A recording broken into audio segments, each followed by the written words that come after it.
Bismillah. Kur'anın nazil olduğu ay Ramazan. Bugünkü mövzumuzun adı belədir. Ramazan dini darları. Müxtəlif dinlər var. Ümum bəşəri dinlər öz prinsiplərini bəşəriyyətə qəbul etdirməyi qarşısına məqsəd qoyurlar. İslam dini digər ümum bəşəri dinlərdən fərqli olaraq öz ideyalarını qəbul etdirməyi deyil, çatdırmağı əsas kimi qəbul edir. Müslim olan insanlara İslam dini tədricillik üsulu ilə hökmlərini diktə etməyə başlayır. Müslim də həmin üsula uyğun olaraq yavaş-yavaş həm öyrənir, həm də yaşamağa başlayır. Allah Quranda bildirdiyi kimi dində məcburiyyət olmadığı üçün İslam da heç kimi buyruqlarını yerinə yetirməyə məcbur etmir və etməyib. Ancaq biz özümüzü müslim adlandırırıqsa, bu müslim nə deməkdir, İslam nə deməkdir?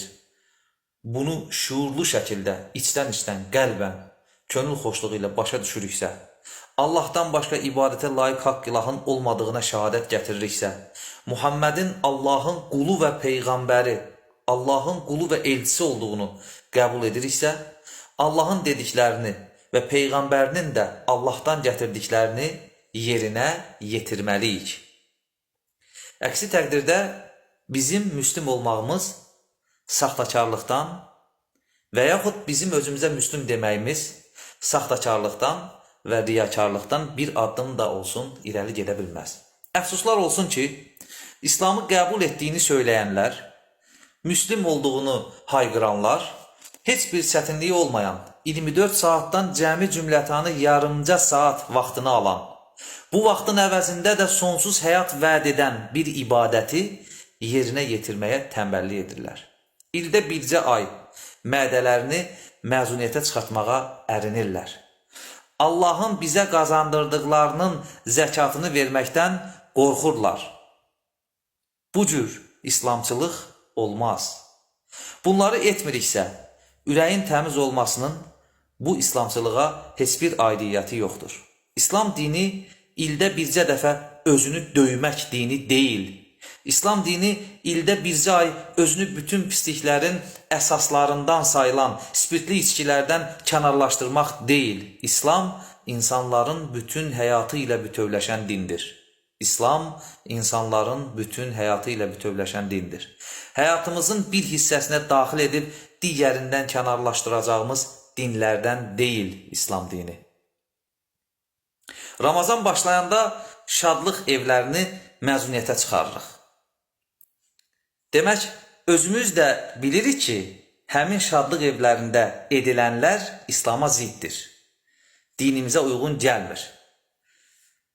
Bunu bu cür edənlər bilməsəydilər, Ramazanda toylarını təxirə salmazdılar. Bildikləri halda Ramazana haqqı ilə riayət etmirlər. Allah bildiyi halda əməl etməyənlər haqqında Quran-ı Kərimdə belə buyurur. Əməl etməyənlər belində çoxlu kitab daşıyan ulağa bənzərlər. Cümə surəsi 5-ci ayət. İslamda qadağalar müəyyən vaxtlarla bağlı deyil. Bu bütün günlərə, saatlara, hətta saniyələrə də aiddir.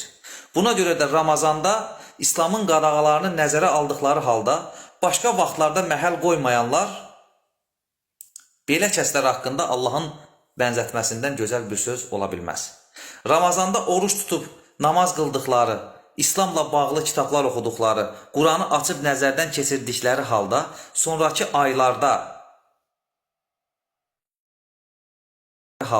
sonrakı aylarda bu əməllərini davam etdirməmələri təəssüflər olsun ki, yəni belə kəslərin dinlərinin bircə ayla məhdudlaşdığını göstərir.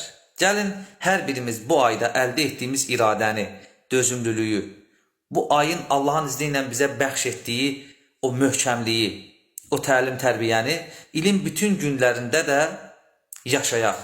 Ömrümüzün hər anına şamil edərək, hər ay Ramazan, hər gecəni Qədir gecəsi bilək, yaşayaq və yaşatmağa çalışaq. Və xüsusilə buna diqqət edək. Heç unutmayaq, tövhidi öyrənmək və tövhidi yaşamaq ən önəmli, dəyişilməz şərtdir. Tövhidi öyrənmək, tövhidi yaşamaq ən önəmli, dəyişilməz şərtdir. Olmazsa olmazdır. Tövhid olmazsa heç bir şeyin insana faydası yoxdur.